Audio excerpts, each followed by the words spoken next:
What's going on, everybody? Welcome to this week's edition of Touch 'em All.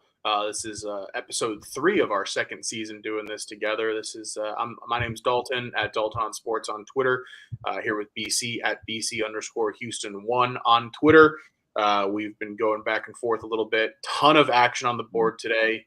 Full slate of games on a Tuesday. So we don't have a whole lot of time to waste because this is going to take us a bit to go through, but we'll go ahead and just dive right in if that's cool with you. What do you think, BC? Yeah, sounds good, man. Really happy to be back after taking last week off, and I apologize for anyone who caught that echo a second ago. I had an extra window open, but yeah, let's jump right in. Full slate. Let's go. All right. First game on the board: 9:01 Atlanta Braves, 9:02 Miami Marlins. This is our biggest disagreement of the day. We are on opposite sides here. Braves are going to be small underdogs here, about plus 115. Miami minus 125 favorites with Sandy Alcantara on the mound. Braves going to Bryce Elder, couple righties. Over under 7.5 in this one. I know you're on the fish. I'll let you go ahead and talk us through what you're thinking, and then I'll see if I can convince people otherwise. Well, first off, great job rolling the Alcantara. Very good, sir. Very impressive. Rolling the R. All right. Yeah, I like Sandy, but I'm really just backing. I'm not backing the fish necessarily. I'm just backing the reigning National League Cy Young winner. Yes, the Braves have a stronger lineup, and this is a tough travel spot. They were just coming from Citi Field. They got washed out over the weekend. They played a doubleheader yesterday. They are flying to Lone Depot Park with no rest. They used 7 bullpen arms yesterday, or excuse me, 7 bullpen arms, accounting for about 7 2/3 inning in that series. Elder has been pretty solid. He posted 2.17 ERA, 1.21 WHIP. But if you look at his Savant page, he is due some regression. His hard hit percentage over 52% confirms, and he just saw the fish a week ago at home, and they got him pretty good. They got him for 5 hits, 4 runs, all earned, and 3 home runs. Marlins don't hit a lot of home runs. That was something. I think they got 26.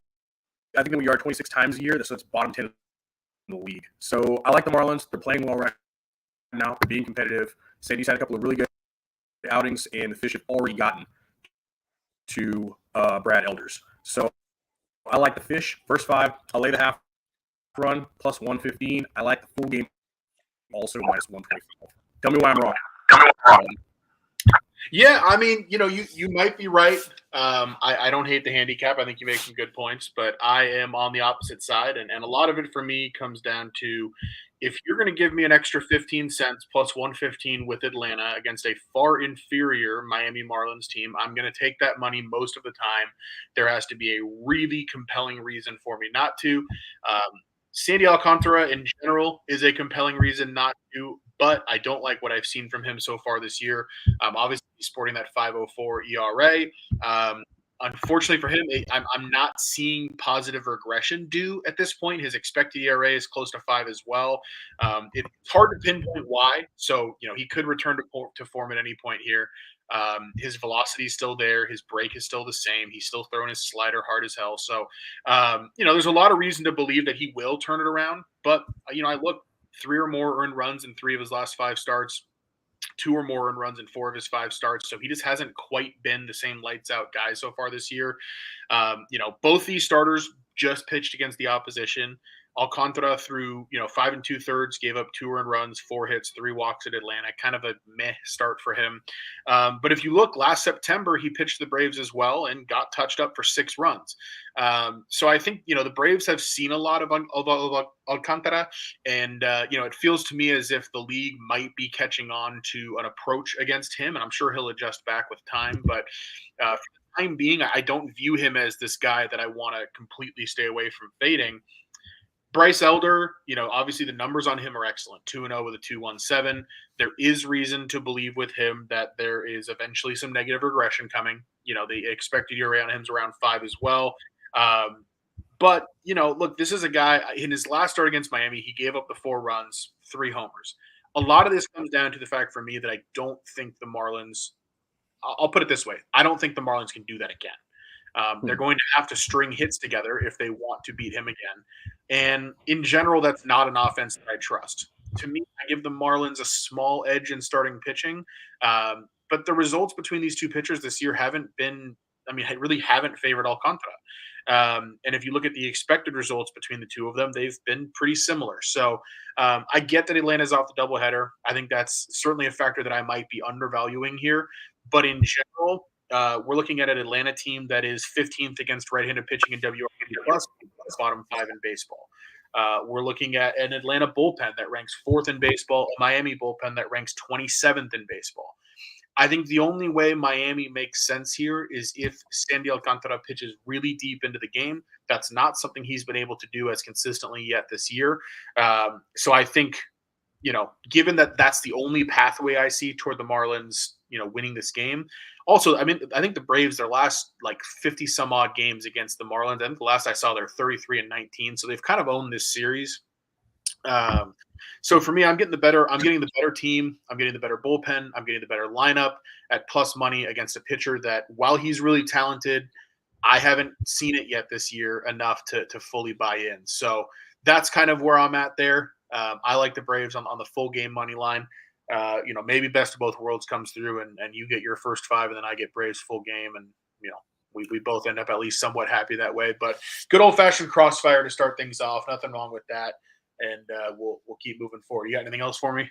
Yeah. So what? How does the travel factor into the handicap? The fact that they played a doubleheader yesterday, they used 7 arms, and they're traveling now from New York down to Miami.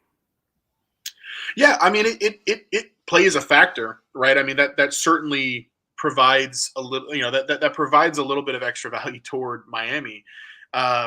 But in general, for me, that's almost offset by the fact that Miami's 10-0 in one-run games, and to me, that's unsustainable. I understand how this game gets close to a pick 'em, and I think that the travel factor is part of how I get it there. I could see this being minus 110 each way. But if you're going to give me plus 115 with Atlanta, I'm willing to swallow that travel and hope for the best. I mean, their bullpen's been elite all year, so I think they can handle it, but we'll see. No, I agree. I think this is overpriced a little bit, 10 cents. The Marlins Stadium is not worth 10 cents, not by a long shot. So clearly they are factoring in the Elders' performance less than a week ago, or about a week ago, pardon me. So I think that's where the extra 10 cents, yes, I probably did overpay a little bit, but again, I think this is a good spot based on travel, based on the potential of Alcantara. And yes, Braves are talented in every other department, but this is a flat spot for them. And we'll see. I hear you. We'll see. It'll be fun. All right, next game we've got 9:03-9:04 Chicago Cubs at Washington Nationals. Cubs a somewhat modest favorite, minus 145. Nationals plus 120. Hayden Wesneski on the mound for the Cubs. He's a righty against Trevor Williams, another righty for the Nationals. I don't have any action here, so I'll let you go ahead and keep us off on this one. Yeah, so this game is kind of gross. Williams has been pretty serviceable to date, but all the advanced metrics and pitching profiles suggest he's due to get hit around pretty good. Wesneski has a similar profile, expected batting average is 314. Long balls been an issue for him so far this season. Though most all his home runs were given up in Wrigley, so that's something to consider at face. That's not really my concern here. The Nats are massively, lacking in isolated power and home run power for their DFL with 16 home runs this season. But the funny thing, the funny X factor, if you will, is that if you look at the money line statistics, the Cubs seem to win every time Wesneski's on the mound. I think he's like 4-1 or 5-1. He's coming off a really good start versus the Padres as well in his last outing. It's not my favorite play, but the Cubs' first 5 is treating me really, really well this season. I seem to be on the right side of pretty much every one of those early game bets on the Cubs. So if I get the half run for even money, I'll go ahead and take a shot with them.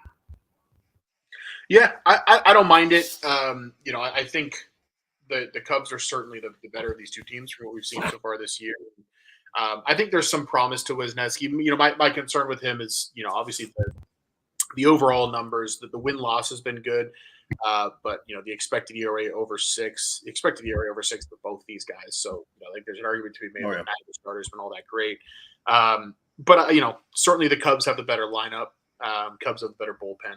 I don't think they're the wrong side here by any means. The one factor that kind of that scares me away, Trevor Williams, the starter for Washington, his career home road splits, and this is a guy who's played for like 6 different teams. His career home road splits are extreme.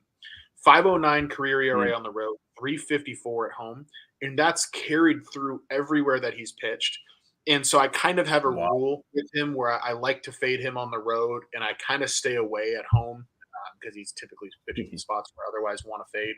So that's kind of my 2 cents there. But in general, yeah, I mean the Cubs, if you made me pick a side, here's probably the side that I'd go. I just didn't quite get there.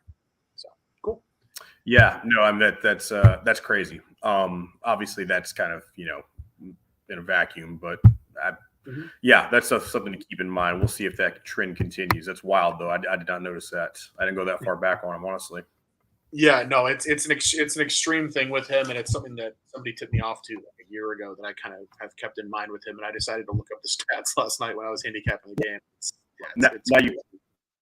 Now you tipped me off on it, so now I'm gonna be looking forward to the future.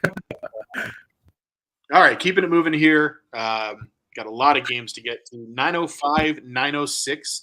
Milwaukee Brewers at Colorado Rockies. Brewers decent sized favorites here, about -170. Over under set at 11.5. Classic Coors Field. Couple righties on the bump. Freddie Peralta for Milwaukee 3-2 with a 3.77. Ryan Feltner rapidly improving for Colorado 2-2 with a 4.68. Again, I have action on a lot of games today. I don't have action on this one, so I will pass it over to you again. If everybody wants to just take our bet, they're probably gonna have a bet on every single game on the card. we just seem to have hit the games that the other one didn't. I'm not high in either of these offenses, and neither should you or anyone else be. The Brewers are turning into a perennial early offensive disappointment. The Rockies, they're not the same big offensive home team they did in the past 2 seasons. Always bet against them on the road, always bet against the offense at home. That's just not been the case. They're just sucking all the way around. Further, Feltner, he's actually not been bad. His profile sets up as better than your average league pitcher. He's avoided Coors Field, though, so that's something to keep in mind for the future. He's only pitched there once.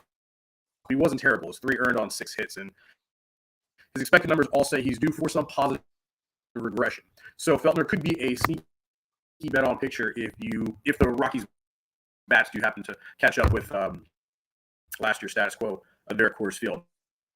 Freddie Peralta has never been a bad pitcher. He's been in borderline elite the past 3 seasons. His profile does set up as one of the league's top pitchers. I really think that both these pitchers are going to find some success today. Both these lineups are just awful. We're getting a Coors Field type number, 11.5. Hitting conditions are good. The winds are blowing straight out 10 miles an hour. But both pitchers do miss bats, and they do limit hard contact, especially. I don't want anything to do with the bullpen, especially Colorado, but I really like the first 5 under today. I think it's going to take a while for both these offenses to get started, if they even get started at all, and both these pitchers will continue to be successful against 2 poor lineups. I think we see maybe 1 or 2 runs on either side. Give me the first 5 under 6 today. Cool. Yeah, I don't mind it at all. Especially another factor with Peralta, just something that I happen to look up. 6 career innings at Coors Field. He's never allowed a run there. That's not something you see very often. That's certainly in his favor. I'm passing only because it's Coors Field and totals there scare me. And like you said, there are pretty good hitting conditions there. But I don't mind this play at all. I certainly would lean toward it. If I didn't have 12 plays on my card today, I'd probably join you. So get you a baker's dozen there, D. All right, on we go. Keeping it moving here pretty quick today because we've got a million to get to, and I know we're trying to keep it under. Yeah, going to keep the show under 4 hours if we can. Next game we've got here is 9:07 Cincinnati Reds, 9:08 San Diego Padres. That's going to be Graham Ashcraft on the mound for Cincinnati against Michael Wacha for the Padres. I am on this game. It doesn't look like you are. I love the Reds in the first 5 innings, catching half a run. I got that at -106 last night. All right. I am a big Graham Ashcraft supporter for Cincinnati. The Reds are not a good team, but Ashcraft has been consistently solid 2-0 with a 2.10 ERA or 2.10 ERA so far this year. His expected ERA is in the low threes, so not a whole lot worse than that. This is a guy who's allowed 2 or fewer earned runs in all 5 of his starts this year. So what I like about that is you know what you're getting with him. He's been remarkably consistent. There aren't a bunch of scoreless starts and then some blowups. I like that a lot. If I'm going to take a half run through the first 5 innings, San Diego's offense this year hasn't been quite what it was billed to be yet.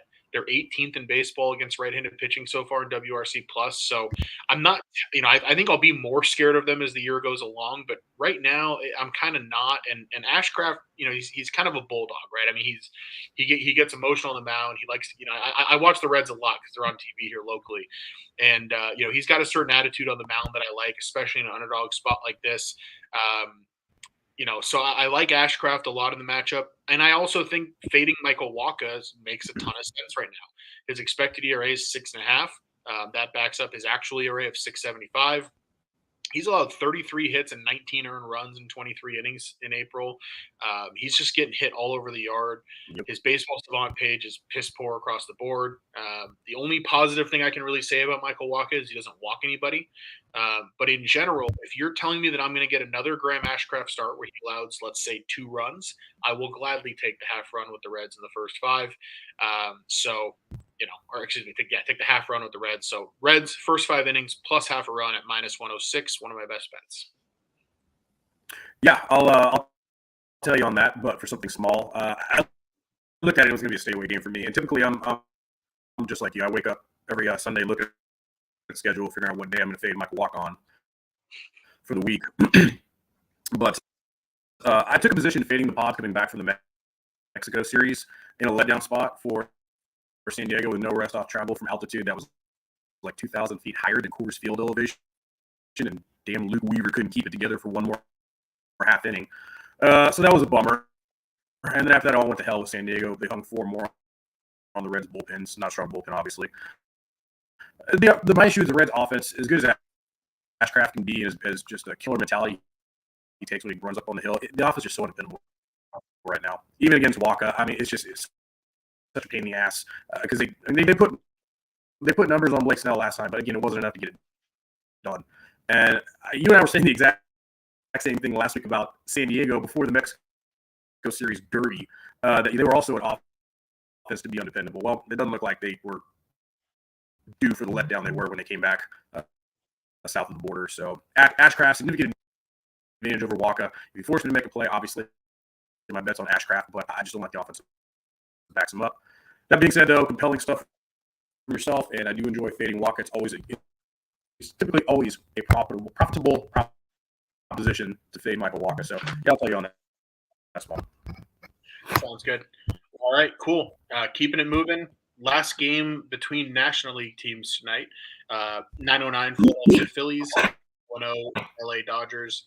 I've got more action here. I doesn't look like you do, so I'll go ahead and kick this one off.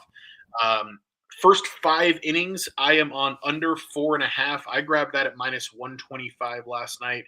I don't mind it at under 4 if you can get it at maybe -105 or even money. It's gonna be Matt Strong for Philadelphia against Julio Urias for the Dodgers. A couple lefties going at it. I'll kind of hit both sides of why I like the under in the first 5 here. I'm not buying into Julio Urias' struggles in his last 3 starts. His expected ERA is a full run lower than his actual ERA.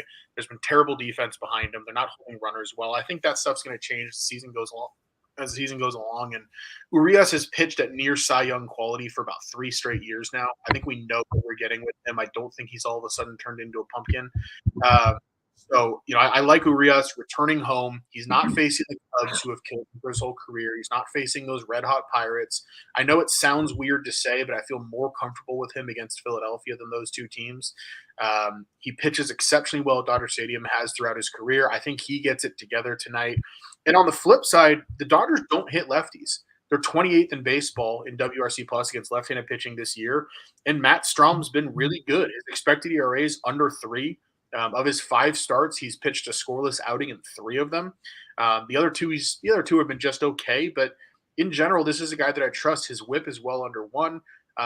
Dodgers, like I said, struggling against lefties. So this is a pretty straightforward handicap for me. I prefer it at under 4.5 in the first 5 innings. I don't mind it at under 4. I think we're looking at 2-1, 1-0, something like that through 5 here with both starters getting it going. Yeah, I was actually just looking up, and forgive me, I went to baseball MLB.com, and I already know it's going to just jack up my sound. But I was curious on that under. The one of the first things I thought about with LA. I'm sorry, let me say. Yeah, we're talking about LA, right? The Dodgers, right? Mm-hmm. Okay, gotcha. All right, I'm on the wrong page now all of a sudden. The first thing I kind of thought of was a possible Yurfie with top 3 hitters kind of hitting really well. You can get it a plus number right now. I know you mentioned under 4, but 4 of the 6 top hitters, I think, in both lineups are batting like over 300. Now 250 from Mookie. But, I mean, there's a chance it could put bat to ball early was kind of my first thought. But otherwise, I didn't do too much digging. Typically, I just tail whatever you recommend on Dodgers games. Yeah, I don't mind that as a look, and I would also maybe suggest if you want to look at a first inning type bet, Phillies to score first is not terrible. Bryce Harper hits really well in his career at Dodger Stadium. He comes back tonight. That could provide their bullpen, their lineup a little bit of a jolt. And I typically stay away from Nerfies, no run first innings, when Julio Urias is on the mound. Because when he struggles, he tends to struggle almost immediately and then settle in. So, I actually a yes run first inning or a Philly to score first. Even though I'm on the first 5 under, I don't mind those looks because Julio's not a first inning guy.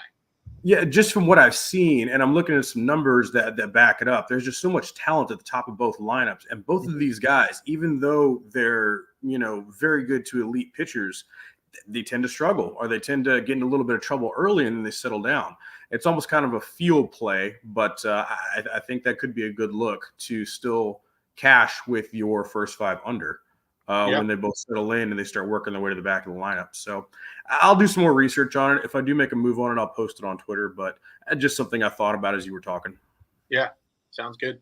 All right, we'll head into the American League. Cleveland Guardians, New York Yankees. This is 911, 912 on the betting card. Tanner Bibby taking the mound for Cleveland. He was excellent in his first start of his career. He'll take on Garrett Cole, who's been incredibly lights out already this year so far. Yankees minus 175 favorites at home. Over under 7. Just a little bit to the over on that, which is a little bit surprising to me. But I didn't quite land on a bet on this game. I had a couple things that came close to, but like I said, I'll pass it over to you.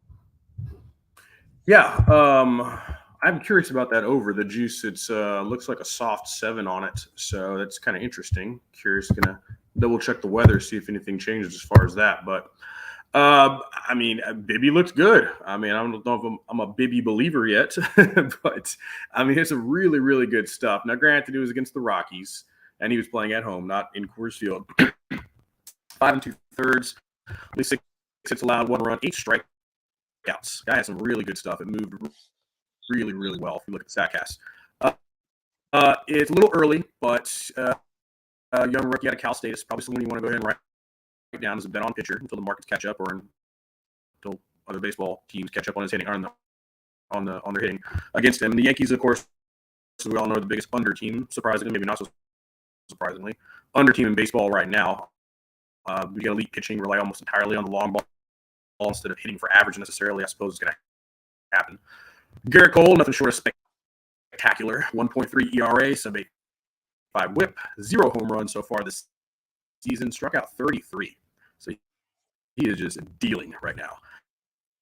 Game screams first 5 under for me, with the Yankees not putting up a ton of runs lately and the Guardians being one of the weakest offensive teams in the majors. Maybe a Guardians team total under 1.5 first 5. Count on Cole to stay dominant. Just in case this turns into a welcome to the majors type game for Bibby. My official play is actually going to be on the Nerfy, though. I got it at minus 145. This implied probability of 59.18%. only blown one Nerfy so far this season. Ironically, it was April 11th versus the Guardians. They got 2 on him in the first. I don't foresee that happening again. There's good value at minus 145. Maybe you should have the ultimate. The elements of surprise, Bader, Bowers, and Cabrera have not been very good their first time through the lineup. So I think we got some good value on it. It's my favorite and probably only play of this game. Again, I like the Guardians team total under 1.5. It's a little juicy at minus 135. But I wouldn't hate that as well. What do you think? Yeah, I agree really across the board. I mean, I couldn't quite get on any unders because 7 is a real low, and so is 3.5 through the first 5. If I'd gotten a 4 or a 7.5, so something like that pops, I will jump on the under. Same with the Nerfy. I was looking for just a tad less juice, but I think all 3 of those are the right side. I mean, the last note I had written on this game, I literally wrote, can only look unders / Nerfy. So I think that's the right side here. But yeah, I'm just not quite there. Maybe I will be by game time. We'll see. There's just to jump in real quick, Dalton. There's been a directional change in the wind. Now it's actually going west-southwest. So that's going to go to that short left field porch, and it's jumped up a couple miles an hour. It should be a consistent double digits pretty much the entire game now. So, yeah, all right. I'm probably just going to stay away, but I don't mind the Nerfy look. You know, I think you got a pretty good bet there. All right, continuing on downward. Toronto Blue Jays 913 at 914. Boston Red Sox. Blue Jays moderate favorites here, minus 135. Red Sox, catching about plus 120, 125, wherever you look. Red Sox, Blue Jays over 9.5. I don't have a play here. I have some decent notes, but I want to hear what you've got. Yeah, Canada's team sending out Yusei Kikuchi. He's really cleaned it up lately, I got to say. He was a big-time fade candidate. You and I made a ton of money on him last season at the end of the year when he was with Seattle. So he's really cleaned it up. Let's see here. Still has some Kikuchi PTS, so I do like, but he's not a guy I'm necessarily betting on just yet. He's only had a couple of really good back-to-back games, which is great. But again, he's just got such a body of poor work coming up from last season. That the Jays offense is really the part of that organization I prefer to bet on. They're top 10 for average in OPS, bottom 10 in strikeouts. So they're just a really good balanced team. They're averaging over 5 runs in their last 2 series, including putting up 5 in yesterday's loss in the series opener.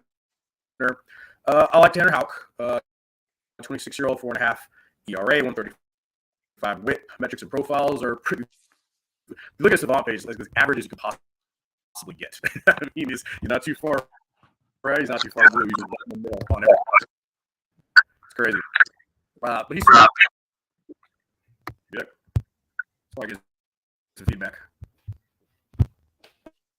Okay, sorry about that. I had my weather was trying to talk to me.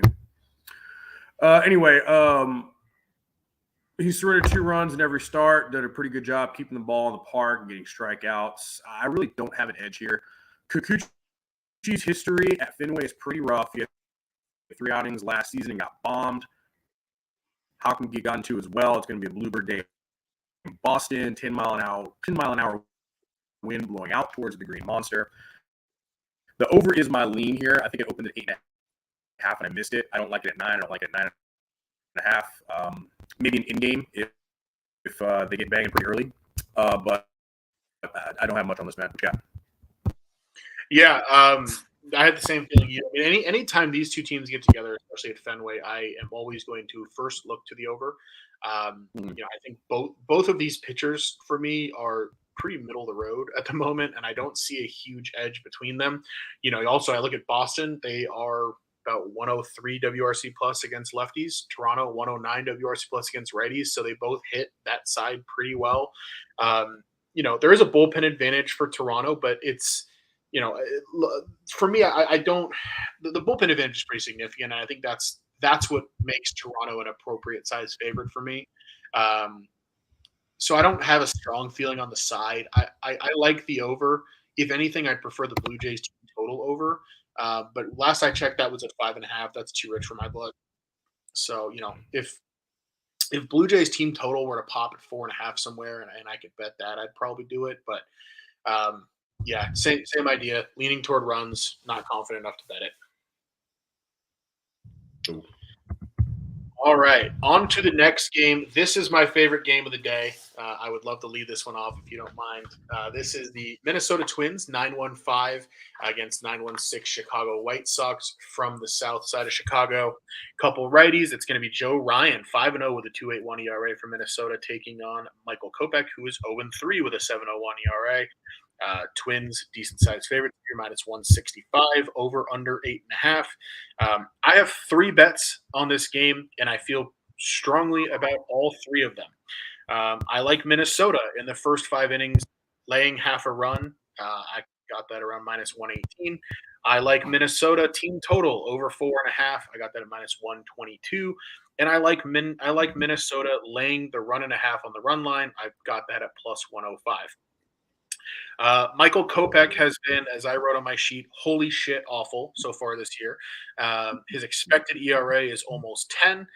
He is in the number 1 percentile, meaning 99% of pitchers are better than him at expected ERA, expected slugging percentage, barrel percentage allowed, and he is bottom 5% in several other categories in Baseball Savant. He's been a mess. He's walking tons of hitters. You look at his 5 starts so far, earned runs allowed 7, 1, 3, 5, 4. I think there's a better than average chance that we hit this Twins team total in the first 5 innings. He's walked 16 batters in 25 and 2/3 innings this year. Minnesota is 7th in baseball against right-handed pitchers in WRC plus. The White Sox are just 26th, and the White Sox have a much tougher assignment ahead of them, taking on Joe Ryan. Joe Ryan has really been excellent across the board so far.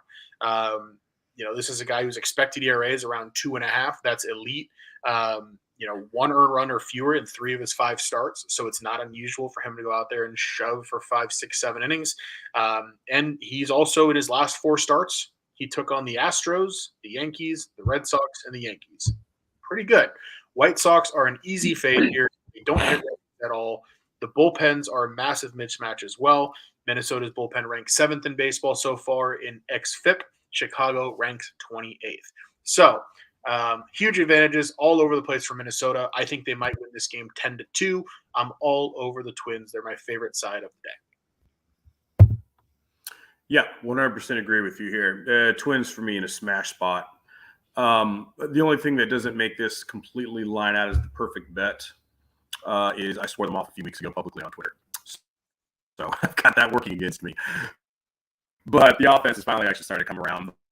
The White Sox bullpen is always a fade, especially against the team that's offensively surging. Pitching match is completely lopsided. Michael Kopech's been hot garbage. Baseball Savant page is 7 blue indicator marks, with 3 of those being expected in WOBA, ERA, and slugging. He's going to get crushed by anyone pretty much. His pitching metrics, the rest of them, blue as the Pacific. He's given up 3 runs or more in every start but 1, and he's been facing, I will give him this, he's facing pretty tough offenses. The Jays, the O's, the Pirates, the Rays. Minnesota hasn't been those teams offensively this season, but they are doing that now. They're putting stick on ball real well. Joe Ryan, as you said, 2.81 ERA. He's actually underperforming according to his expected metrics, but even then, he's solid. Even if Kopech shoves, he still has an atrocious bullpen behind him. And this is an easy one. It's Twins run line. It's probably going to be my biggest bet of the day. I wasn't able to get the 4.5. I only saw it this morning. It was already at 5. I'm going to be honest, so I'm probably still going to do it.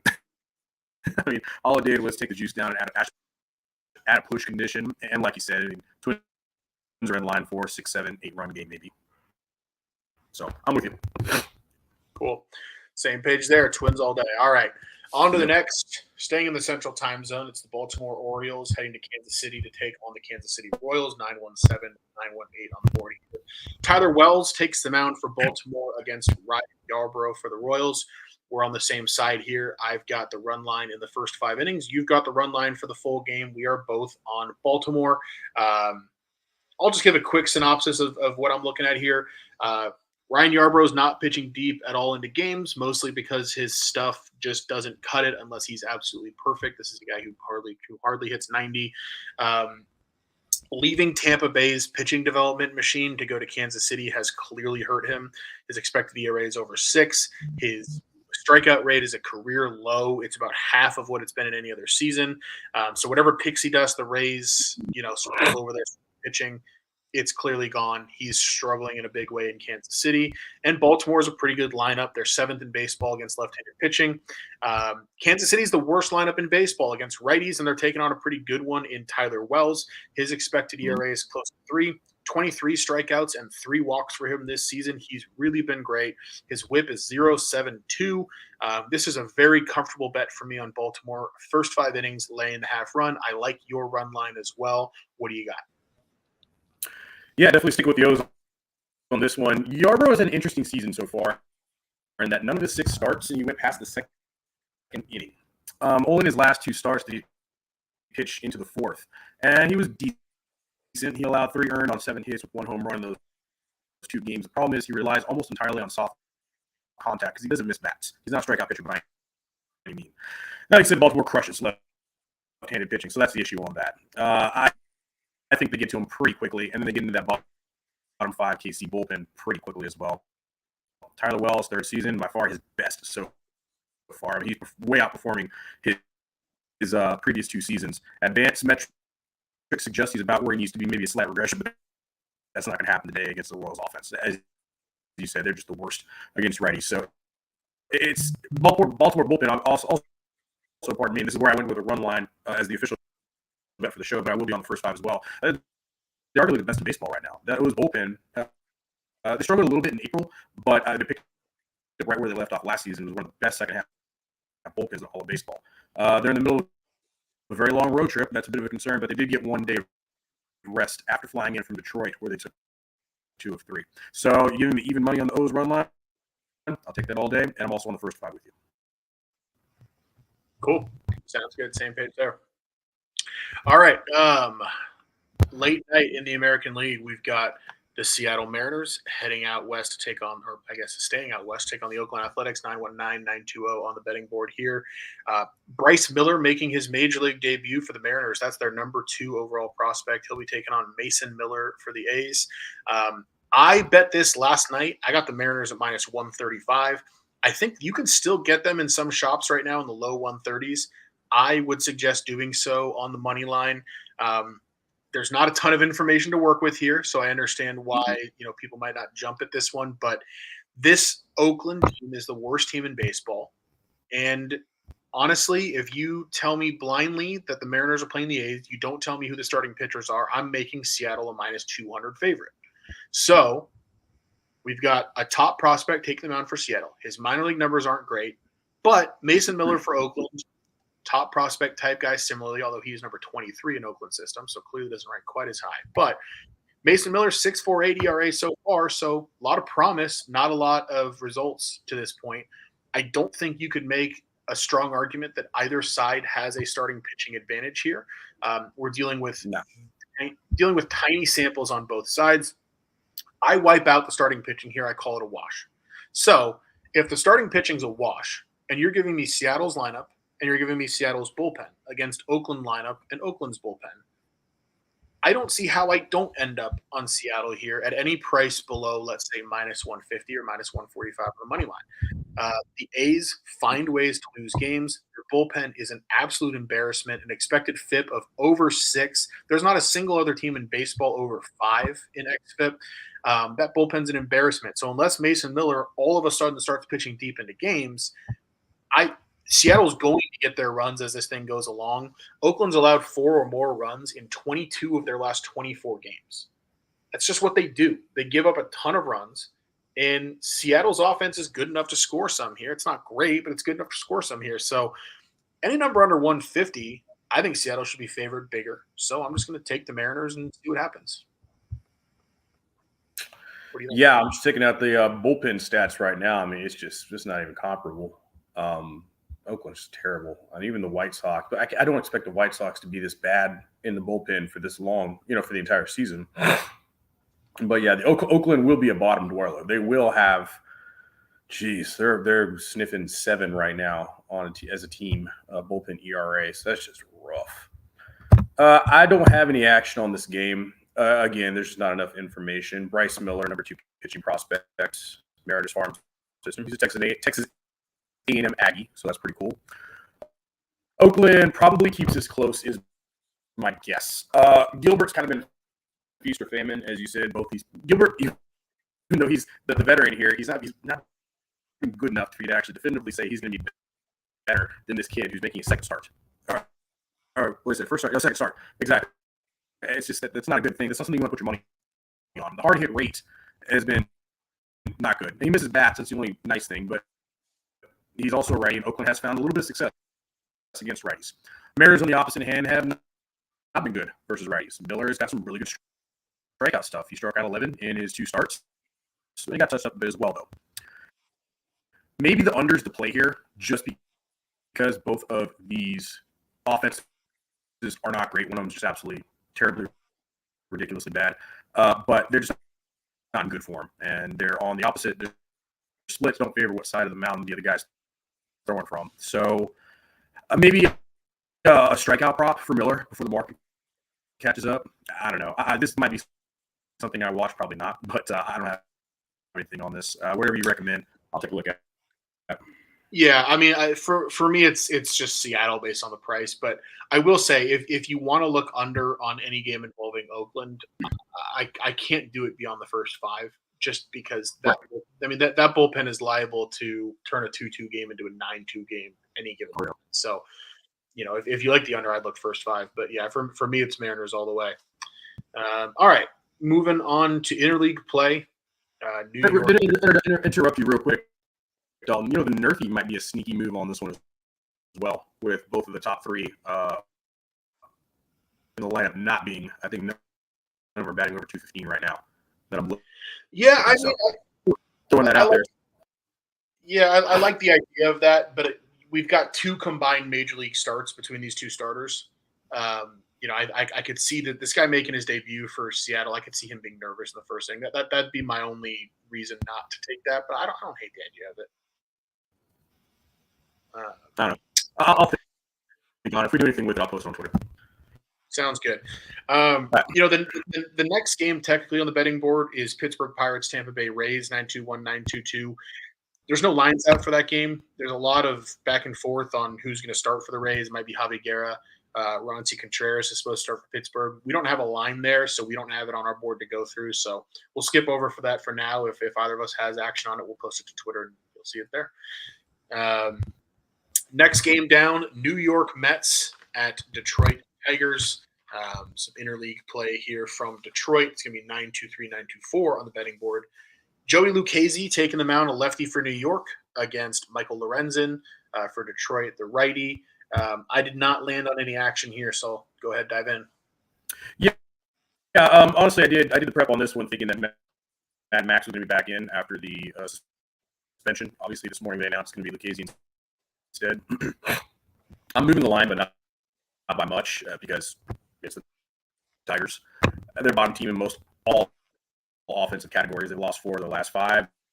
They were semi-competitive, I suppose, but Lorenz is just not somebody that can back anyway.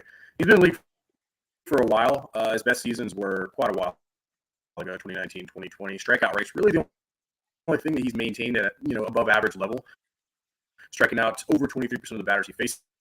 The problem is the Mets strike out like least in baseball, especially against righties. They work counts, they get on base, they force walks. Lorenzen's the only thing you really count on for Lorenzen is going to be negated by how well the Mets exercise plate discipline. So again, I think they're going to get Lorenzen's pitch count up, probably maybe even touch him for a few early. He has given up 5 runs or more in 2 of the 3 starts, and then of course that Tigers bullpen comes in 4.4 ERA bottom. So if 4.4 ERA bottom 10 ERA, 3rd most allowed home runs. Give me the Mets team total over 4.5. I have them projected at about 5.5. Pardon me, 5 3/4. So yeah, we're getting some pretty good value at -115. Mets team total over 4.5. I also, quick note, I know there's going to be a little bit of rain early in the forecast, but after that, we're looking at 16-mile-an-hour winds blowing out to left center for the rest of the game. So I do like that. Yeah, I like the handicap there quite a bit. I think Mets team total over makes sense. I think full game over makes some sense too, because if the Tigers do hit, it's usually against lefties, and Lucchese's not exactly an all-star. So, yeah, I think Mets over on their team total makes some sense. I think full game over at if you can get it 8.5 makes some sense. I didn't quite land on a play here, but you've got me thinking about it. There's a good chance I might add between now and the start of that game, depending on depending on how spooked I am with the number of plays I've got today. All right, we got 3 more games to get through here, and then we'll have finished up this marathon of games on a Tuesday. Next one down the board, 925 Anaheim Angels, who are not from Los Angeles. They're taking on 926 St. Louis Cardinals. 2 lefties going at it here. Patrick Sandoval for Anaheim and Steven Matz for St. Louis. St. Louis a small favorite here, about minus 125, over under 9. I landed on 2 bets here. Both of them involve a lot of runs being scored. These are 2 teams that smash left-handed pitching. You look at Steven Matz for St. Louis, below average pretty much across the board. His Savant page is not pretty. The Angels are absolutely crushing left-handed pitching. 126 WRC plus ranks 5th in baseball. So I like the Angels team total over 4. I don't mind it at over 4.5 either. I think they're going to score plenty. This is a St. Louis team that's just struggling in general. And even their bullpen, which ranks pretty well, is struggling of late. The Dodgers were able to put runs on them late in games as that series went along over the weekend. This is their worst start since the 70s, with Steven Matz on the mound. Facing, I mean, you look at the Angels lineup, the way they line up with righties between Taylor Ward, Mike Trout, and Rendon, Renfroe, Urshela, you up and down the line. That's a ton of good righties in that lineup. And the only break you get in the top 6 from good right-handed hitters is Shohei Ohtani. Not much of a break at all. So plenty of reason here to like the Angels offense in this matchup against Steven Matz. I think they will go over their team total at 4. I don't mind it at 4.5. I also like first 5 innings combined over 4.5 with these 2 teams. I would play it at 5 as well. I grabbed 4.5 last night.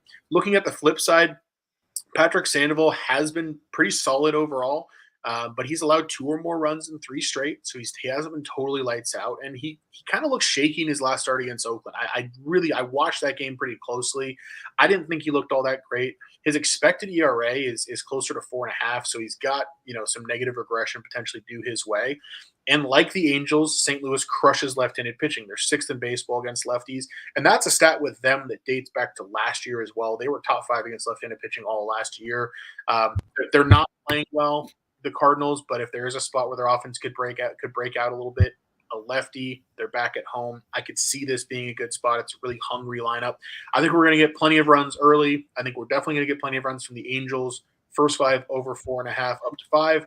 Anaheim over 4 up to 4.5. Both sides that I like here quite a bit. Nice. Excuse me. That's the first thing I thought of. Over. Both teams crush lefties. Both starters are not in good form.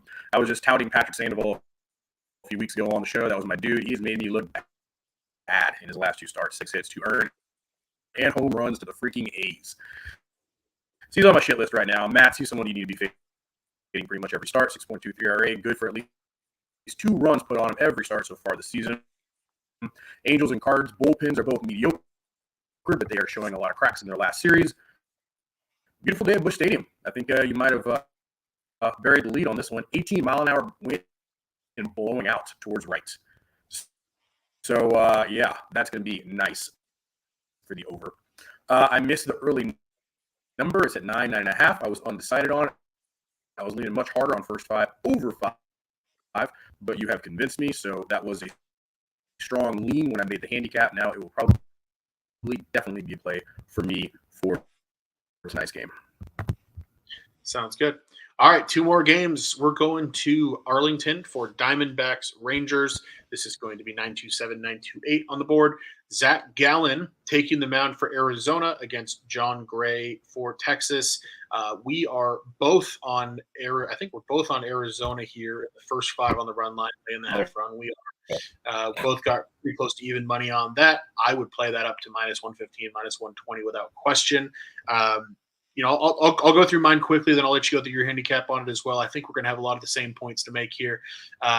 Zach Gallen, 27 straight scoreless innings. I mean, the guy, he's lights out. And this is not the first time he's done this. He went on a streak like this last year, too. He's an elite pitcher. He's one of baseball's best. I think he's a sneaky Cy Young candidate. I'm always looking for angles to bet him.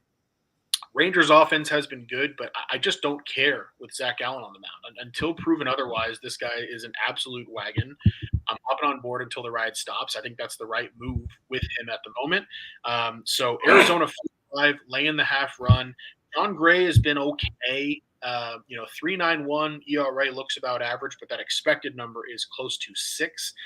He's allowed 3 earned runs in each of his last 2 starts, and those were against Oakland and Cincinnati. So I think Arizona's offense isn't spectacular. It's a lot of slap hitting and running the bases well, but I think it'll do enough with Zach Allen on the mound to lead through 5. I think that's a great bet. I also love the Nerfy here. No runs in the first inning. I got that at -130. I'd easily play that up to -140. Zach Allen, he's thrown 27 straight scoreless innings. What's one more to bet on? I think it's a good bet. Other side with John Gray. I'm not big on John Gray in general, but the guy hasn't allowed an inning in the first run all year. So I think Nerfy at -130 here makes a lot of sense. So those are going to be my 2 bets here. I feel great about both of them. Anything I missed there, talk to me. No. Actually, you just reminded me. I had a note here to take a look. The Diamondbacks to score first. It's steep. I'll just stick with -165. I'll just stick with the Nerfy on that one. Yeah. I mean, it's everything. You just said it. Everything.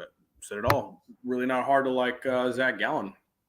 Continuous dominance. He hasn't given up a run since April the 4th. He's not given up more than 4 hits in that time span either. That was against the Royals, the Padres, the Marlins, and the Brewers. So not world beaters offensively, but his metrics, the predictive metrics, are almost all excellent to elite on Baseball Savant. Advanced metrics at expected ERA and WOBA all say that when he will face a more robust hitting team, he should have a similar performance. And that's what I'm making on here because the Rangers can put up some crooked numbers on righties. They arguably have the best left-handed hitting lineup in the majors right now, and they did just decimate the Yankees with Nestor Cortez on the mound. We all know that he's much better at home than on the road. But they did hang 8 runs on the bullpen after Cortez got ran. It's Yankees bullpen second best in Major League Baseball, ERA 4th in total earned runs. So Rangers have the potential to maybe take a little bit of shine off of Zach Gallen's National League Cy Young campaign, which I agree he should be, and that'd be a great time to get.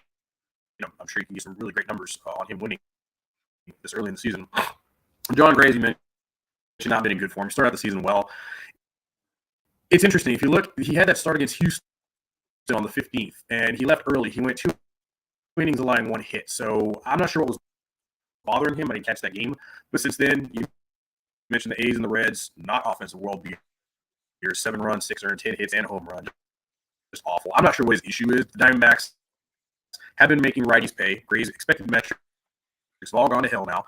So one pitcher pitching lights out, National League Cy Young candidate, and the other one who could be hurt, but it's definitely in decline. Snakes are hitting as well as the Rangers right now. So, like you said, I'm not jumping off the Gallen wagon anytime soon. Give me the D-backs. I don't mind the first 5 team total over as well. Sounds good. Same page there. All right. Last game we got on the board is the San Francisco Giants and the Houston Astros. I thought about playing Houston in the first 5 on the run line. We'll see if you can, either convince me to do so or convince me to back Hunter Brown. I think there's a compelling argument to be made for it. I came up just short of getting there, mostly just because San Francisco's been hitting righties well. But I want to see if you can convince me to get on the Astros side in some way because I'm kind of leaning that way. So what do you got? Well, I'll point you in that direction, but I'm not going to get you the promised land on it. DeSclafani has been a home run machine lately.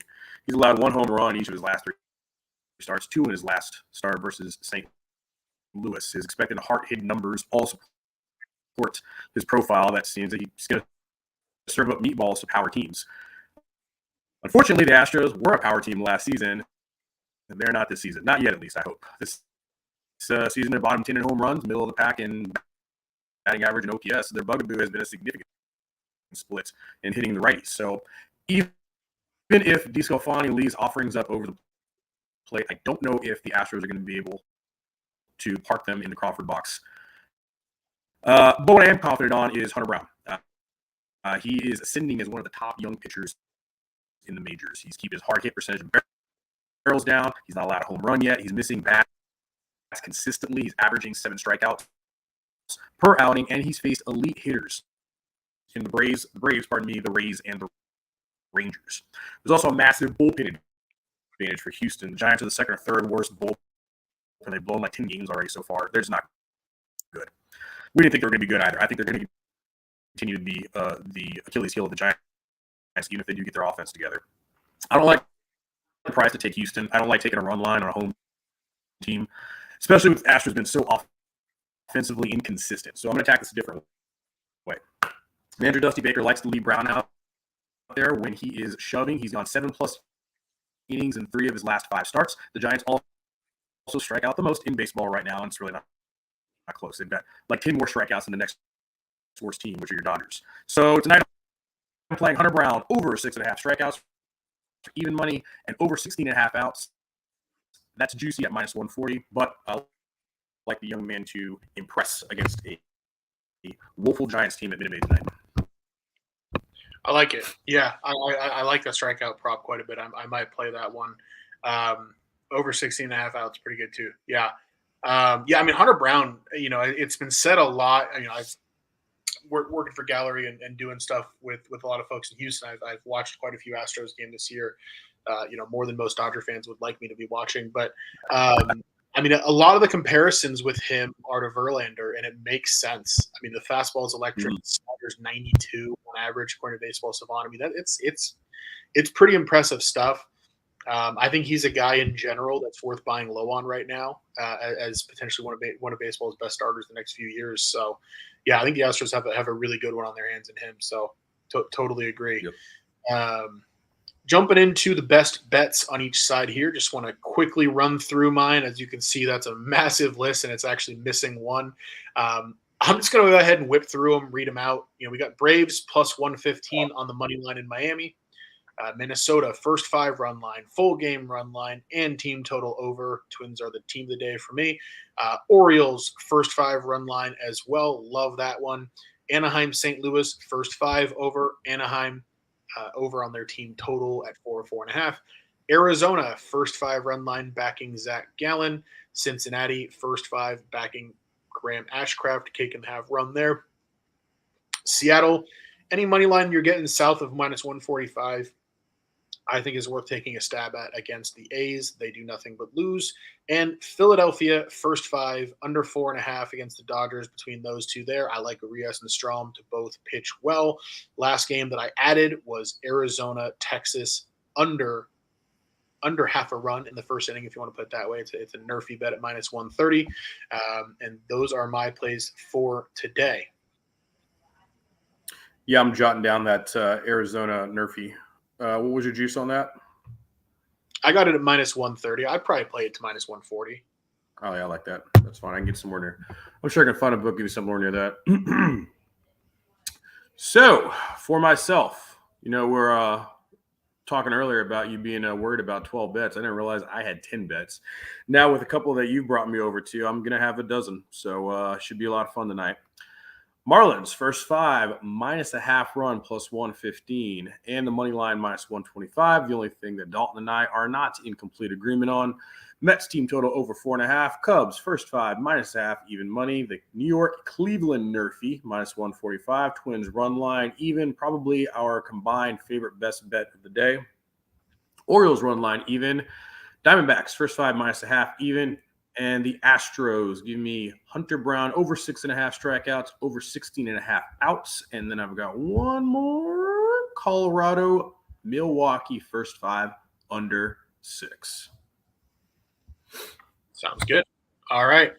Well, good stuff. Appreciate everybody tuning in. I cannot believe that we've pulled this off in about an hour. That was a little whip around on it. And yeah, go ahead and follow BC on Twitter at BC_Houston1. Follow me on Twitter at Dalton on Sports. You can check out my Action Network page as well, where I'm always posting my bets. And I'll be right. I have daily betting picks that also are coming out of Gallery Sports. You can catch those every morning. I'll be retweeting them. But yeah, we're both constantly sharing picks on Twitter. We love talking about this stuff. Reach out and yell at us if you hate the show. Tell us if you like the show. Throw a like on it if you think too. And very much appreciate anybody who tuned in and anybody who tunes in moving forward to watch the replay of it. And hopefully we win tonight because we got a big card. Huge card. Great time as always, Dalton. I will be at the Astros-Giants matinee game tomorrow, so I will be off. I think you might do a show, maybe solo, or get one of our baseball betting buddies from Twitter maybe to jump on with you, but I intend on us doing the show on Thursday, pardon me. Yeah, sounds good. We'll see about tomorrow for me. I might be a little busier tomorrow, so tomorrow might be a Twitter day only, but we'll definitely get together on Thursday regardless. Awesome. Sounds like a plan, brother. All right. Have a good one, everybody. All right. Good luck.